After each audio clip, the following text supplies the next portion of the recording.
በስመ አብ ወወልድ ወመንፈስ ቅዱስ አሐዱ አምላክ። ምን አይነት ፈረስ ነው ይሄ ቀበጠባጣ? ከተማውን ትቶ ተራራ ላይ ወጣ። ደቂቀ ወንጌል ንድጋ በገቢረ ሰናይ ሱላሜ ይትፈጸም ንድቀ ቤተ ሊቁ በዘንይሰ እድሜ አረጋውያን ንሴፎ አኮኑ ነጽሮ ዘንድቁ ፍጻሜ።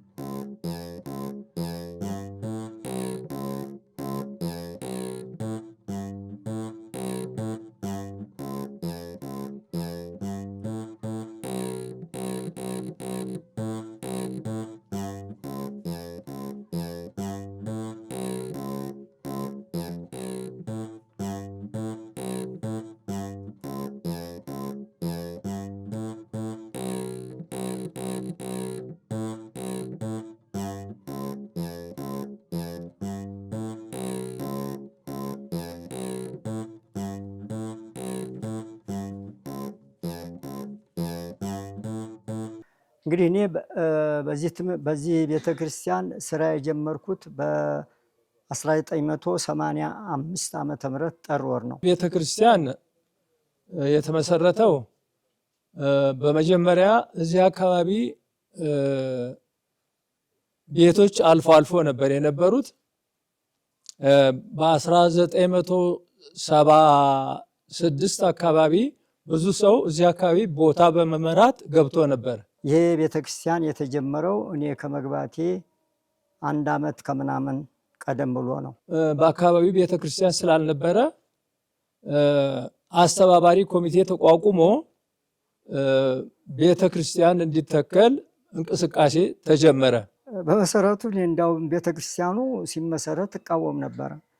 ምክንያቱም እንዴት እዚህ ሰው ብዙ ስላልነበረ በአካባቢው እዚህ ቤተክርስቲያን አለ፣ ያው ቤተክርስቲያን ማለት ነው። እዚህ ቤተክርስቲያን እያለ እዛ እንኳ ብዙ ሰው አይኖርም፣ እንዴት የኛው ሊመሰረት ቻለ እያልኩ ቅሬታ ነበረኝ።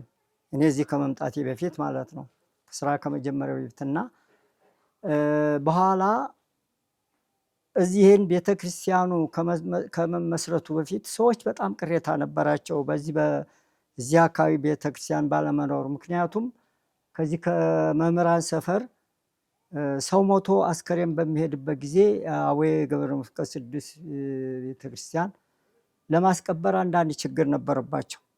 የገንዘብ ጉዳይ አለ፣ ቦታ በአግባቡ የማግኘት ጉዳይ ችግር ያጋጥማቸው ስለነበር ሮሮ ነበር። በዛን ያን ሮሮ ሰማ ነበር እኔ እና በኋላ ከ1 ዓመት ከምናምን በኋላ ይሄ ቤተክርስቲያን በስመ አብ ወወልድ ወመንፈስ ቅዱስ አሐዱ አምላክ አሜን።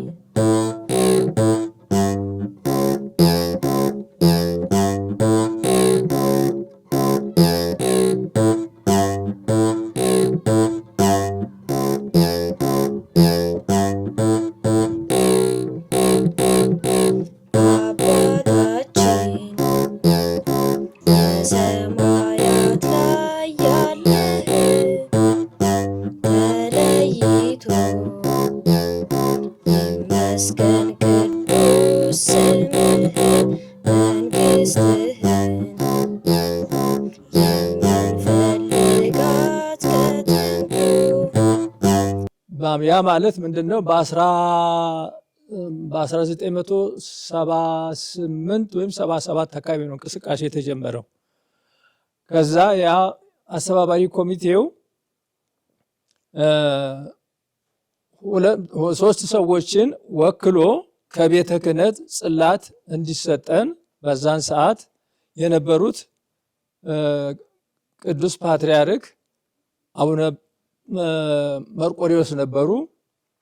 በዛን ሰዓት 3 ሰዎች ተልከን አስተባባሪ ኮሚቴውን ወክለን፣ ከነዛ ውስጥ አንዱ እኔ ነኝ። ሁለተኛ አቶ ይመር ናቸው። ሶስተኛ ነፍሳቸውን ይማርና ርዕሰ ደብር ጡመ ልሳን ናቸው። እሳቸው በሕይወት የሉም፣ አርፈዋል አሁን።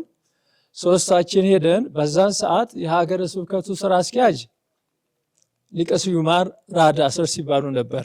ወደ ቅዱስ ፓትርያርኩ እንዲያቀርቡን እና እንዲፈቀድልን ጽላት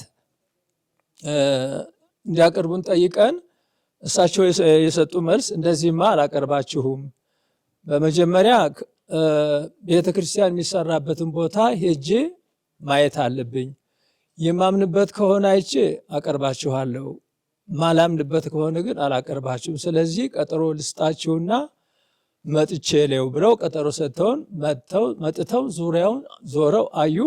አስፈላጊ መሆኑን አመኑበትና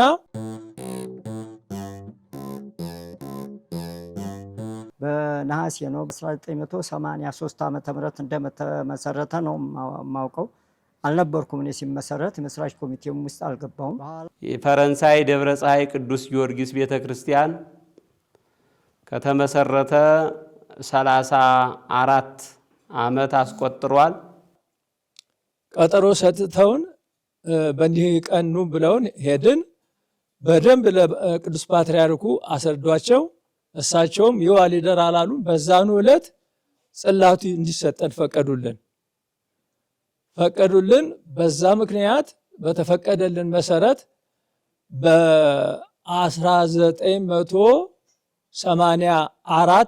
በ1983 ዓመተ ምህረት ነሐሴ 23 እዚች ቦታ ላይ በጣም ጠባብ የሆነች እንዲያውም እሳቸው ያለፍኩት ነገር ምን አለ ያን ጽላቱ እንዲፈቀድልን ሲያደርጉ እንዲያው ምክር ጭምር ሰጥተውን ነበር። የሰጡ ምክር ነው ምንድነው? ቅዱስ ፓትርያርኩ ትልቅ ቤት እንሰራለን አትበሉ፣ በመጀመሪያ ትንሽ ቤት ሰርታችሁ መስርቱ ብለው ምክር ሰጡን። በዛው መሰረት ነሐሴ 23 1983 ዓመተ ምህረት እዚህ ቦታ ላይ ትንሽ ጠባብ የሆነች ጭቃ ቤት ሰራንና በ1984 ህዳር 7 የቅዳሴ ቤቱ ዕለት ተባለው 7 ጳጳሳቶች ባሉበት ነው ቤተክርስቲያኑ በህዳር ወር ተመርቆ ታቦተ ሕጉ የገባው።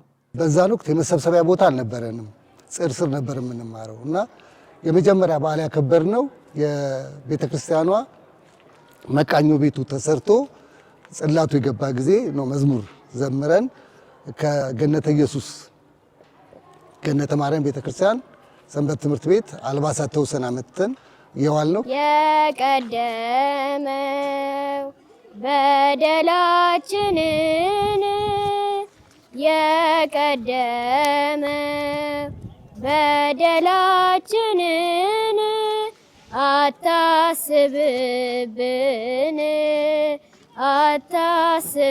አታስብብን።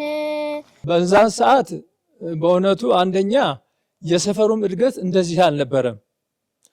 እኛ ስንመጣ እንዲያውም እዚያ ሲንሰፍር ብዙ ሰዎች አልፎ ቤት ነበር የነበረው ቤት። የቤተ ክርስቲያኑም እድገት እንዲያውም በጣም በዛን ሰዓት ከዚህ ደረጃ ይደርሳል ተብሎ አይታመንም ነበር። የእግዚአብሔር ፈቃድ ሆኖ በመጀመሪያ ያቺ የሰራናት ትንሽ ቤት እየተቀጠለች ለተወሰነ ጊዜ ስራ የጀመርኩት እኔ በሌላ ስራ ነው። ወደ ቤተ ክርስቲያኑ ትምህርቱም የለኝ፣ የቤተ ክርስቲያን ትምህርት የለኝም። ያው በውጭ ሆነ ያው ጸሎት ለማድረግ ካልሆነ በስተቀር እኔ ስራ እንትን ያልኩት የተጠራሁት ልማት ኮሚቴ ውስጥ ነው። ልማት ኮሚቴ ለማገልገል ነበር። በአጋጣሚ ከዛ በፊትም ልማት ኮሚቴ የተመሰረተው በዛን ጊዜ ነው። ከዛ ቤት የነበሩት ኮሚቴ ብቻ ነበር። እንደ ልማት ሰበካው ጉባኤ አልነበረም። ሰበካው ጉባኤ የተቋቋመው እኔ ስገባ እና ያ ሰበካው ጉባኤ እንዳለ ልማት ኮሚቴ ተቋቋመ። ያ ልማት ኮሚቴ ይሄ ቤተክርስቲያን እዚህ ጋር ጀምሮ ወደዛ ገደል ነበር፣ በጣም ከፍተኛ ገደል ነበር እና እዚህ ጋር መውጣት አይቻልም። እዚህ ቤተክርስቲያኗ እዚያ ጋር ሆኖ ያ ተራራ ዘበኞች የሚቀመጡ እዚህ መሃል ላይ ከፍተኛ ድንጋይ ነበር። እኔ ከመጣ በኋላ እዚህ ያን ድንጋይ ያስቆፍረን ምናልባት ከበደ አልነበረም እንጂ ወደ 300 ሜትር ኩብ ድንጋይ ነው በአንድ ዓመት ያስቆፈርኩ። ይህን ቤተክርስቲያን ለማየት እንዲቻል ምእመናኑ መምጣትና መጸለይ እንዲችል ያን ነበር ማድረግ የነበር። በኋላ ያን ለጨረስ እዚህ ቤተክርስቲያን ሰዎች እየመጡ ሲሄዱ ሰዎች ምእመናን እየበረከቱ ሲሄዱ የማስቀደሱም ጉዳይ በጣም አነስተኛ ስለነበር ቤተክርስቲያን መስፋት አለበት እየተባለ ብዙ እንትን መጣ፣ ቅሬታ መጣ። በኋላ ሰንበት የማህበራት በብዛት በርከት ያሉ ስለነበሩ ከፋፈልና ልማት ኮሚቴውን በሩ 2 ነበረ 3 አደረጉ። በሴቶች በር በዚህ በካህናት በርና በወንዶች በር አድርግና መሀሉን የሴቶች ለብቻው ቅኔ ማህበለቱ ለብቻው የወንዶች እዚህ ጋር ሰፋ እንድትል ተደረገች። እንደውም ከተወሰነ ጊዜ በኋላ አሁን ይሄ ያለው በየመንደሩ በመዞር ልመና በመለመን 86 ዩኒፎርሞች አሰፍተናል። መርካቶ ሄደን በአቡጀዲ 22 በካኪ 50 ምናምን የሚሆኑ አሰርተን እነዛ ዩኒፎርሞች በታሪክ ሰንበት ትምህርት ቤት ውስጥ ከተወሰነ ጊዜ እንደነበሩ አውቃለሁና የሰንበት ትምህርት ቤታችን መጀመሪያ እሱ ነበረ። በዛ ሰዓት ብዙዎቻችን ስለ እምነት ስለ ቤተክርስቲያን ብዙ እውቀትም ባይኖረን መንፈሳዊ ቅናቱ ውስጣችን አለ። ብዙዎቻችን በስሜት ነው የመጣ ነው። ግን ከመጣም በኋላ እዚህ የምናያቸው ነገሮች ብዙዎቻችን ለውጦናል። ዛሬ ለምንኖርበት ህይወት መደላድል የሆነን ያኔ በልጅነታችን ያወቅናት ቤተክርስቲያን ነችና አረጋውያን አልቆሳናይ የጊዮርጊስን ቤት ጠላት ሞት እንዳይወስደን ነጥቆ ጊዮርጊስ ህንፃ መቅደስህን አሳየን አልቆ እንዳይጎትተውም ጠላት በፍጻሜ ጊዜ አርቆ እንዳይጎትተውም ጠላት የፍጻሜ ጊዜ አርቆ ሁሉም እያንዳንዱ ምእመን ወገቡን ታጥቆ ወደ ላይ ይጸልይ አጥብቆ። ቤተ ክርስቲያኑ እንዳለ ማሻሻል ፈልጋለሁኝና ትንሽ ስፋት እንዲኖረው ብለው ብዙ አቡነ ማትያስ ነበሩ በዛን ጊዜና እሳቸውና ራስ መንገሻ ሆነው ሴትዮዋን አግባብተው በዛ በኩል ቤተ ክርስቲያኑ እንዲሰፋ ተደረገ። ራሱ መቅደሱ ለብቻው ወጣ ወደ ውጭ። መሀል ላይ እንትን የነበረች ፈረሰች፣ መቃኛዋ ፈረሰችና ቤተ መቅደሱ ወደዛ ሄደ። አሁን ትንሽ ሰፋ ቦታው። ይህን በዚህን ጊዜ ሰው እንደ ልብ መግባት እንትን ማለት ማስቀደስም መገልገልም ቻለ። አንድ የዚሁ ሰፈር የወጣት ማን የሰንበት ተማሪ አባል የነበረ ዳዊት ይባላል ወደ አሜሪካ ሄዶ መጣ። ሲመጣ ይሄን ቤተክርስቲያን በምን አይነት ልናሻሽለው እንችላለን? 2 ጊዜ ተሻሽሏል። እንግዲህ ከዛ በፊት ይሄ እንዴት ልናሻሽለው እንችላለን? እስቲ ሐሳብ ስጠኝ ብሎ አማከረኝ። እኔ ደግሞ ብዙ እንትን የለኝም። አንድ አናጺ ሆኑ ሰውዬ እሳቸውን አመጣሁኝና ከእሳቸው ጋር ተነጋገርን። ይሄን እንትን ዲዛይን አስደረገ።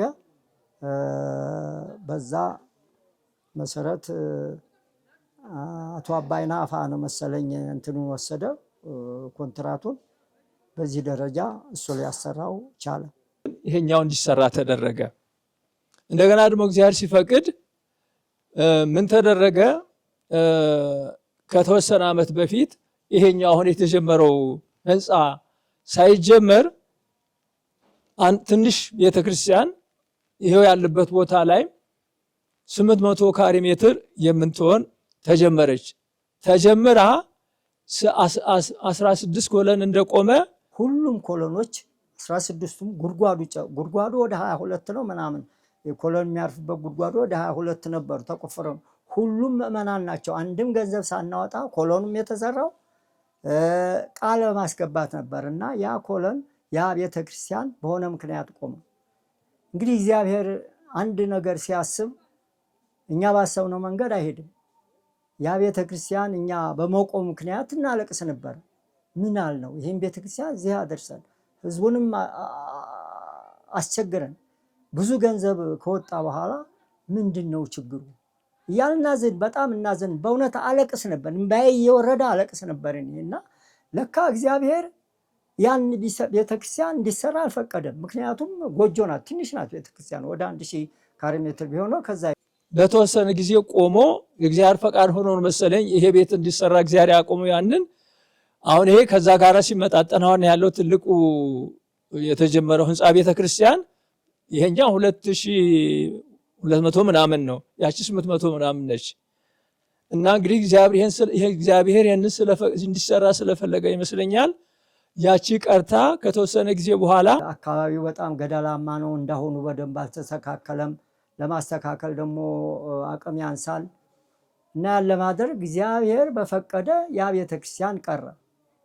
ለካ እሱ እኛ በመሀይም አንደበታችን እንደዚህ ሆነ፣ እግዚአብሔር ተቆጣን፣ እግዚአብሔር እንዲህ አደረገን ብለን እናገር ነበር። እሱ ያሰበው ግን አለ። ይህን ቤተክርስቲያን ለማሰራት እሱ አስቧል። ይህ እንዲሰራ የእሱ ፈቃድ ነበረ።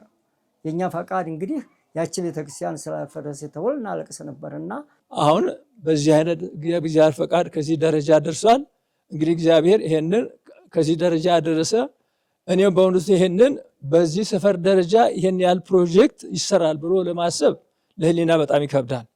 እግዚአብሔር ከፈቀደ ግን ከዚህም የበለጠ ማሰራት ይችላል እግዚአብሔር እና የዚህ ሰፈር ሰዎች ደግሞ በጣም ለልማት በጣም ቅን አስተሳሰብ ያላቸው ናቸው።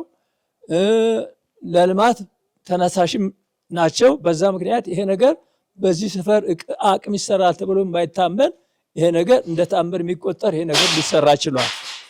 እዚህ ስንገባ እንደው የምንጠጣ ውሃ እንኳን የለም ነበር። እዚህ ስንሰፍር ውሃ እዚህ ዳገቱ ላይ ከዛ ቀይ መስቀል ጠይቀን አሰባብረን ውሃ ከዛ ድረስ እንዲመጣልን አድርገን ያ ሁሉ የሰፈሩ ተባባሪነት ለልማት ተነሳሽነት ያሳያል እና በዛ ምክንያት ውሃ እንዲመጣ ተደርጎ እንደገና ደግሞ በዚህ ሰፈር መንገድም የመኪና መንገድም የለም ነበር። በልማት ወደኋላ ቀር የሆነ ሰፈር ነበር። እንደገና የህዝቡ ተነሳሽነት ደብረ ፀሐይ ቅዱስ ጊዮርጊስ ትምህርት ቤት ወይም ደግሞ ቤተክርስቲያን ሲመሰረት የመጀመሪያው የሰንበት ትምህርት ቤቱ መስራችና ሊቀመንበር ነበርኩኝ። ሰንበት ትምህርት ቤታችን ከተመሰረተ 34 ዓመት በላይ አስቆጥሯል። 27 ወጣቶች ሆነን እዚህ ይህ ህንፃ የተሰራበት ቦታ ላይ ትልቅ ጽር ነበረ። እዛ ጽር ስር ተሰብስበን እርስ በርሳችን የምናውቀውን ነገር እየተማማርን የምናውቃቸው መዝሙሮች እየዘመርን ሰንበት ትምህርት ቤት ለማቋቋም ዳድ ያልንበት የዛኔ ነበረ። የመጀመሪያ የመስቀል ደመራ በዓል ደመራ ተደምሮ ቤተክርስቲያን ሳይሰራ ደመራ አብርተን ቤተክርስቲያን እንደሚሰራ ምልክት ያሳየንበት ጊዜ ነበርና የዛን ዘመን ከኛ ጋር ከነበሩ ልጆች በርካቶቹ አሁን ድረስ ሰንበት ትምህርት ቤት ውስጥ እያገለገሉ ያሉ ልጆች አሉ። የተወሰነው ደግሞ በስራ አጋጣሚና በህይወት አጋጣሚ ከዚህ ወጥተናል። የጊዮርጊስን ቤት ለመስራት የሁላችንም እጅ ዘርጋ። የጊዮርጊስን ቤት ለመስራት የሁላችንም እጅ ይዘርጋ። አምላክ እንዲሰጠን ለኛም ሀብተ በረከት ወጸጋ። ልመልሰው፣ የጊዮርጊስን ቤት ለመስራት የሁላችንም እጅ ይዘርጋ። አምላክ እንዲሰጠን ለኛም ሀብተ በረከት ወጸጋ። በጣም አስቸጋሪ ነበር። በእርግጥ ለጥበቃም አመቺ አልነበረም። ማጠር አይቻልም፣ ምክንያቱም ቦታው ሰፊ ነው። ግማሾቻችን አንዳንድ ችግር ሲፈጠር እዚሁ እያደር ነበረ ጥበቃ የምናካሄደው። እንዲያውም አንድ ጊዜ ጽላተ ሕጉም ተሰውሮብን ነበረ። በዚህ ምክንያት ጫካ እንትን ብለው እዚህ ሌቦች እንትን ብለው በዛን ጊዜ በጣም ከባድ ችግር ነበረ። የአቅምም ጉዳይ አለ።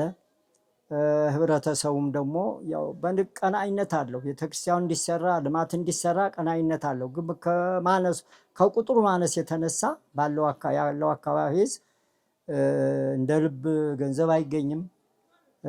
እንደገና ደግሞ እዚህ መጥቶም የሰው ኃይልም ብዙ አናገኝም ነበረ። ስራ ለመስራትም ለማልማትም ቤተክርስቲያኑም እንደ ልብ እንደፈለግነው ለማድረግ በጣም አስቸጋሪ ነበርና ጊዜው ጫካ ነው። በእርግጥ ሰው ጧት ለማት ሌሊት ለመምጣት ከጅብ ጋር እየታገለ ነበር የሚመጣው እና ከባድ ጊዜ ነበር። በዛን ጊዜ ትሰጥ ምን ትውጥ የሚል እንትናል የጠላት ሰይጣን አስተሳሰብ አለ።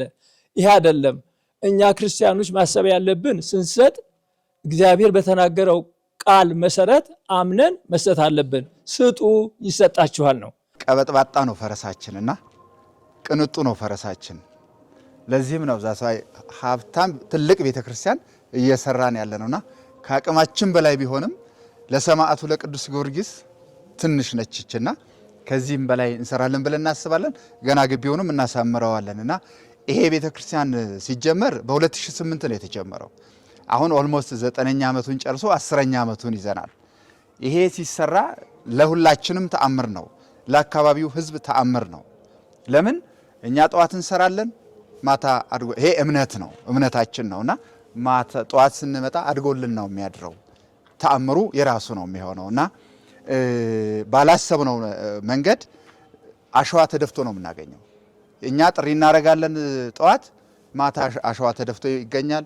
ብረት ይመጣልናል። የተለያዩ ነገሮች እየመጡልን ነበር። በተለይ ሲሚንቶ አብዛኛውን ሰው ነው የሸፈነው። ሳናቀው ማታ ነው ደፍተውልን የሚሄዱት። ህንፃ ቤተ ክርስቲያኑ ከተጀመረ የመሰረተ ድንጋይ ተቀምጦ ስራው ከተጀመረ 9 ዓመታትን ያስቆጠረ ቤተ ክርስቲያን ነው። በሰማዕቱ በቅዱስ ጊዮርጊስ ወዳጆች በአጥቢያው ምዕመናን ገንዘብና ጉልበት በማህበረ ካህናቱ ትጋት በማህበረ ምዕመናኑ ትጋት የቤተ ክርስቲያን ልጅነት ተነሳስተው ይህ ቤተ ክርስቲያን በመንፈስ ቅዱስ መሪነት በመንፈስ ቅዱስ ሐሳብ ሰጭነት በመንፈስ ቅዱስ ወሳኝነት እዚህ የደረሰ 9 ዓመትን ያስቆጠረ ቤተ ክርስቲያን ነው ያለው። በረንዳው ብቻ ከበረንዳው ልጀምር እንደው ስፋቱንም ትንሽ ወደ 600 ካሬ ሜትር ይሸፍናል። የውስጡም በጣም ሰፊ ቅኔ ማህሌቱ ትልቅ ነው። ከ800 ካሬ ሜትር በላይ ነው። 887.4 ነው። ምድር ቤትም አለው። ወደ 70 ሚሊዮን ብር የሚጠጋ ወጪ ወስዷል። እናቶቻችን አባቶቻችን አስፋልት ላይ እየቆሙ 10 ብርና 20 ብር እየለመኑ ይላሉ። እኛ ደግሞ ጥበቡ እውቀቱ እግዚአብሔር ሰጥቶን በዚህ በሰጠን እውቀትና ጥበብ ተጠቅመን እነሱ የጀመሩትን ነገር ማስጨረስ አለብን የሚል ነገር ውስጥ ያለ 75% ተሰርቶ 25% ለመጠናቀቅ ለፍጻሜ ለምርቃት ይቀረዋልና ጥበበኞች በጥበባችሁ፣ ባለሙያዎች በሙያችሁ፣ ባለሀብቶች በገንዘባችሁ፣ ወጣቶች በጉልበታችሁ፣ ሽማግሌዎች በምክራችሁ፣ ማህበረ ካህናት በጸሎታችሁ ሁላችንም ተረባርበን ሁላችሁም ተረባርባችሁ ለቤታችሁ ሰላም በረከት ታገኛላችሁ። ለእድሜያችሁም ጤንነትን ታገኛላችሁ። ለድርጅታችሁም ውጤትን ለውጥን ታገኛላችሁ። የምትማሩ ጥበብ ታገኛላችሁ። ሽማግሌዎችም ደግሞ የእርግና ዘመናችሁ የበረከት ይሆናልና ሁላችሁም የምትችሉትን እንዲታግዙን እንዲትረዱን በሀገር ውስጥ ያላችሁ ከሀገር ውጭም ያላችሁ በዓለም ያላችሁ ሁላችሁም የመንፈስ ቅዱስ ልጆቻችን ቅዱስ ጊዮርጊስ በምልጃው የደረሰላችሁ ሁላችሁም የምትችሉትን እንዲታግዙን በእግዚአብሔር ስም ጥሪዬን አስተላልፋለሁ። አሁን የሚቀረን ኦልሞስት ወደ 70 ሚሊዮን ብር ባለፈው ወደ 100 ሚሊዮን ብር አካባቢ ብለን ነበር። እንዲሁ አንድ ተስፈኛ ባለሀብት መስኮቶቹንና ላይ ያለውን የጣሪያ ስራ የቀለም ቅብ ስራም እኔ ሸፍላለሁ ብሎ ቃል ስለገባልን በዚሁ አጋጣሚ ይሄንን ባለሀብት ስሙ እንዲጠራ ስላልተፈለገ ነው። በዚሁ አጋጣሚ በህዝቡ ስም በኮሚቴውም ስም እያመሰገንን ወደ 30 ሚሊዮን ብር የሚጠጋ ስራ ባለሀብቱ ወይም ድርጅቱ ሸፍኖልናል። ምሳሌ አንዱ ኮርቻ በዛን ሰዓት 1.2 ሚሊዮን ብር ነበር የሚፈጀው።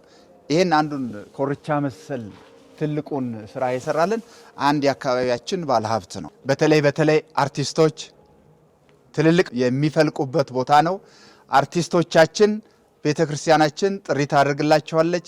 ሁላችሁም በተለይ በዚሁ አካባቢ እነ ካሳየን የመሳሰሉ ትልልቅ እነ ሰለሞን ጡመ ልሳኔን የመሳሰሉ ትልልቅ ጋዜጠኞች፣ አርቲስቶች፣ ትልልቅ ባለሙያዎችን የምታፈራ ሰፈር ነችና ቤተክርስቲያናችን ደግሞ እነዚህን ሁሉ አፍርታለች።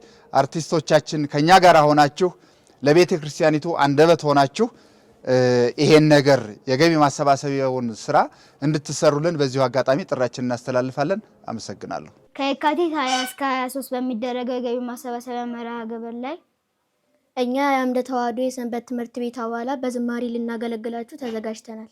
እናንተስ የት ናችሁ?